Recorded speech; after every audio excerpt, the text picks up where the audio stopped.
E-invoicing is not just the change in the way of raising an invoice, it is the change in the way the businesses used to share and use the invoice data.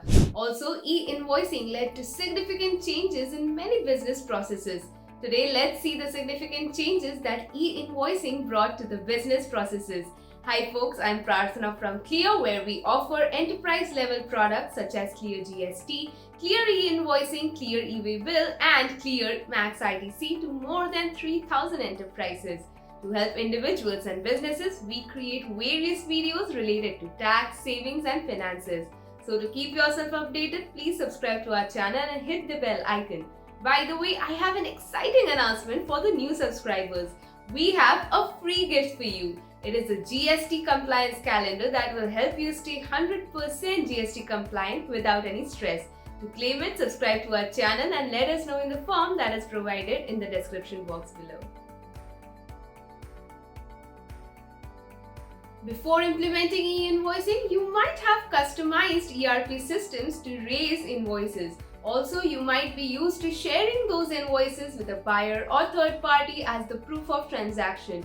Also, you had to use the same data to generate e-way bills and filing GST returns.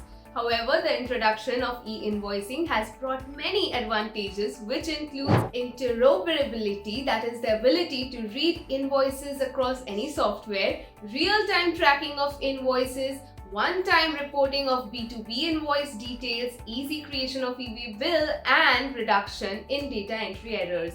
Apart from the advantages, e-invoicing also significantly changed many business processes, which includes segregation of transactions, generation of invoices and e-way bills, cancellation of invoices, and reporting in GSTR1.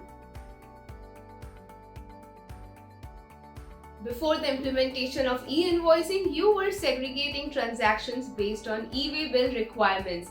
However, after the introduction of e-invoicing, you have to be more careful and segregate transactions, keeping in mind whether a transaction requires both e-invoice and e-way bills are required, either an e-way bill or e-invoice is to be generated, neither e-invoice or e-way bill is necessary. If you observe, the auto-population of the invoice data has eliminated the need to enter the details in the e-way bill portal to generate e-way bills. Actually, you can include e-way bill data in the e-invoice schema to simultaneously generate both e-invoice and e-way bills. Also, you can generate the e-invoice and e-way bill later too. However, in such cases, you have to pick the IRN from the e-invoice portal and separately visit the e-way bill portal to generate the e-way bill. I hope you are understanding the effect of e-invoicing on business processes. If yes, please comment in the comment section below. If not, please ask your doubts in the comment section so that we will clarify them for you. In the e-invoicing era, the e-invoicing portal will auto-populate the invoice data in GSTR1 once it is validated.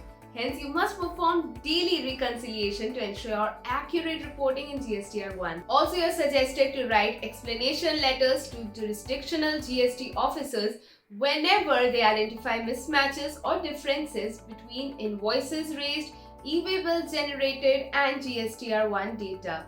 This activity would help you to avoid future notices.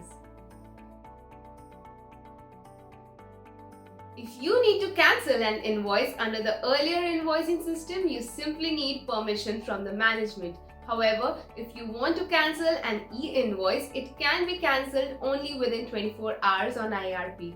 Also, when an e-invoice is cancelled after 24 hours, you must raise a credit note to nullify the effect of an invoice.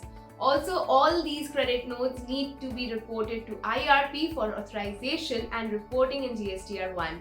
Hence, cancelling an e-invoice creates double work for a business.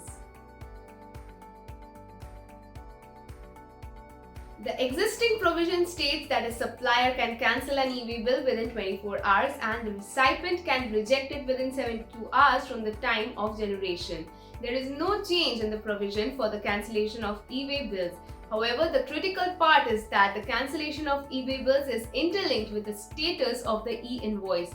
Say the e-way bill is not generated and the e-invoice gets cancelled on IRP, there is no question of cancelling an e-way bill. So the businesses must follow the present e-way bill cancellation provisions when the e-way bill is generated before the e-invoice cancellation, or the e-way bill is cancelled after 24 hours of e-invoice generation. To help businesses tackle all these changes, Clear came up with a smart e-invoicing solution. Please click on the link that is provided below in the description and try out the Clear e-invoicing solution for free. So folks, that is it for today. If you found this video helpful, please do like and share. If you have any doubts about this topic, please mention them in the comment section so that we can clear your doubts. As I mentioned in the very beginning of the video, Clear is now giving away free goodies for the new subscribers. Please fill in the form that is provided in the description to claim your goodies. Do subscribe to our channel for more such informative videos, and don't forget to hit all the bell icon so that we will let you know whenever there is an update from Clear. Take care, stay tuned for the next video, and see you.